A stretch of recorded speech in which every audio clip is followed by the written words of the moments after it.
শরৎ তার আলোর পাখনা গোটাতে গোটাতে চলে আসে হেমন্ত। ঘাসে লাগে ঘন কুয়াশার আলতো স্পর্শে মিষ্টি শিশুর বিন্দু।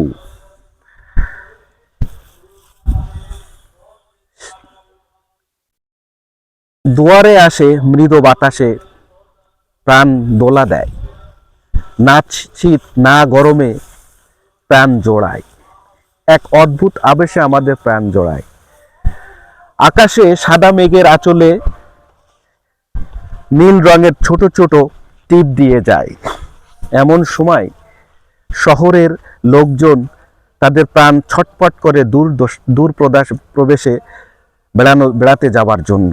আর গ্রাম বাংলার মানুষরা ধান কেটে ধানের মৌ মৌ গন্ধে পালন করতে চায় এক উৎসব, আর সেই উৎসবের নাম হচ্ছে নবান্ন উৎসব। বাংলাদেশে প্রথম নবান্ন উৎসব পালিত হয় 1998 সালে জাতীয় নবান্ন উৎসব পরিষদের মাধ্যমে। এই নবান্ন উৎসব আমাদের ছায়ানটে সহ বিভিন্ন শহরে বৈশাখী হিসেবে অনেক সময় পালিত হয়, অনেক সময় পিঠা পায়েস মাধ্যমে পালিত হয়। বিভিন্ন গ্রামে গঞ্জে জারি সারি, পালাগান, কবিগান, লাঠিয়াল খেলা সহ বিভিন্ন গ্রামীণ লোকজ উৎসব পালিত হয়। বাউলেরা তাদের প্রাণ খুলে নতুন ধানের মৌ মৌ গন্ধে তারা গান গায়। পাশাপাশি আমাদের এই নবান্ন উৎসবটি পালন করে থাকে প্রাচীনকাল থেকে হিন্দুরা। তাদের লক্ষ্মী পূজা, তাদের বাড়ির আঙিনায় ছোট ছোট করে আলপনা তৈরি করে হাতে পায়ে বিভিন্ন রঙে রঙিন সেজে নববধূরা তারা পালন করে এই নবান্ন উৎসব। তাই তো নবান্ন উৎসবকে ভালোবেসে কবি সুকান্ত ভট্টাচার্য বলেছেন, এই নবান্নে এই হেমন্ত নবান্ন উৎসবে কাটা হবে ধান, শূন্য গোলায় আবার ডাকছে ধানের বান। নবান্ন উৎসব উপলক্ষে আমাদের গ্রাম বাংলার লোকজ সংস্কৃতির অনেক অনুষ্ঠান, অনেক নাটক, অনেক কবিতা, অনেক লেখা রচিত হয়েছে।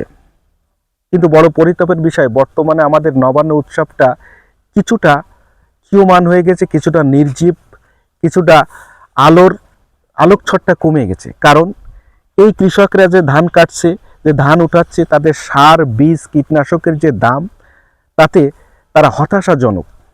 বর্তমানে নবান্ন উৎসব পালন করা হয় বাধ্য হয়ে। নবান্ন উৎসব বর্তমানে পালন করছে মাটির প্রতি তাদের দায়বদ্ধতা থেকে।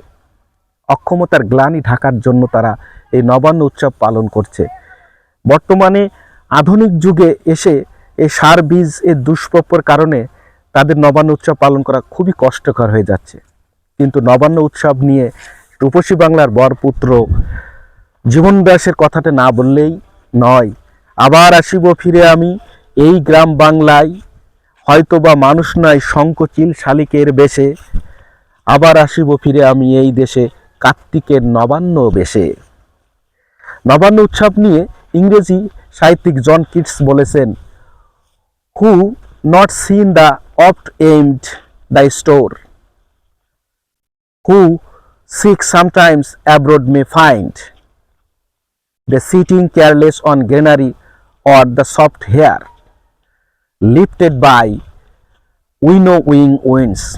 অর্থ, তোমাকে দেখিনি আমি শস্যার ভিতরে, তোমাকে দেখিনি আমি বাতাসের পাশে, তোমাকে আমি দেখেছি ধানের ক্ষেতে নবান্ন উৎসবে, তোমার চুলে আলতো বাতাসে দুলিয়ে দিয়ে যায়। নবান্ন উৎসব নিয়ে আমাদের কবিগুরু রবীন্দ্রনাথ ঠাকুর কম লেখেননি। তিনি লিখেছেন, হে জননী তোমার আগমন গিয়াছে এই নিখিল ভুবনে, নতুন ধানে হবে নবান্ন উৎসব ভবনে ভবনে। অবসর নাহিকো তাহার, আটি আটি ধান চলে ভরে ভার, গ্রামে গঞ্জে গন্ধ তাহার ভাসিয়া উঠিয়াছে নিখিল পবনে। আমাদের দেশে নবান্ন উৎসব প্রাচীনকাল থেকে একটা অত্যন্ত তাৎপর্যপূর্ণ, গুরুত্বপূর্ণ বহন করে আসছে। আসুন আমাদের এই নবান্ন উৎসব সকলে পালন করি, আমাদের সামাজিক বদ্ধ জীবনকে আরও সামনের দিকে এগিয়ে নিয়ে যাই। আশা করি ভালো থাকবেন।